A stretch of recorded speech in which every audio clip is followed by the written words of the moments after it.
Venice শহরে পর্যটকদের লাগাম টানতে 5 ইউরোর প্রবেশ ফি চালু করল ইতালি। বিশ্ব ইতিহাসে এই প্রথম ঘটল এমন ঘটনা। ভেনিস এখন পৃথিবীর একমাত্র শহর যেখানে ঢুকতে টাকা দিতে হয়, অর্থাৎ টিকিট কিনতে হয়।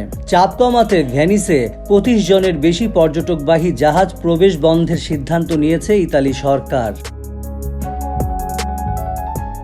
1600 বছরের পুরনো সাগরে ভাসমান ইতালির পর্যটন শহর ভেনিস।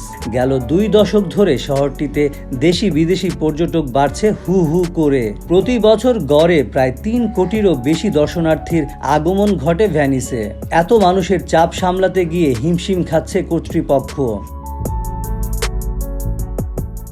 এবার চাপ কমাতে ভেনিসে 25 জনের বেশি পর্যটকবাহী জাহাজ প্রবেশ বন্ধের সিদ্ধান্ত নিয়েছে ইতালি সরকার। আর 25 এপ্রিল দেশটির 79তম স্বাধীনতা দিবসে ভেনিস নগর কর্তৃপক্ষ চালু করে 5 ইউরোর প্রবেশ ফি। সরকারের এমন সিদ্ধান্তে কিছুটা বিচলিত ভেনিসে বসবাসরত প্রবাসী বাংলাদেশি ব্যবসায়ীরা। কারণ ছোট্ট এই শহরটিতে রয়েছে 300-র বেশি বাংলাদেশি প্রবাসীদের মালিকানাধীন ব্যবসা প্রতিষ্ঠান। ভেনিস প্রবেশে ট্যাক্সের আওতামুক্ত থাকবেন স্থানীয় বাসিন্দা, নগরে কর্মজীবী মানুষ, ছাত্রছাত্রী ও 14 বছরের নিচের শিশুরা। বাইরে থেকে আসা দেশি কিংবা বিদেশি পর্যটক বা দৈনন্দিন ভ্রমণকারী কেউ যদি এই প্রবেশ ফি পরিশোধ না করেন তবে 50 থেকে 300 ইউরো জরিমানার বিধান রেখেছে সংশ্লিষ্টরা।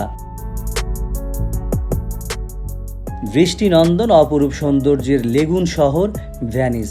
হাজার বছর ধরে স্বাধীন ঐতিহ্যবাহী রিপাবলিক ভেনিস এখন ইতালি তথা বিশ্বের অন্যতম আকর্ষণীয় শহর। তাই বিধিনিষেধ কিংবা সামান্য 5 ইউরোর ট্যাক্সের জন্য প্রকৃত পর্যটকের কাছে ভেনিস তার আবেদন কখনো হারাবে না।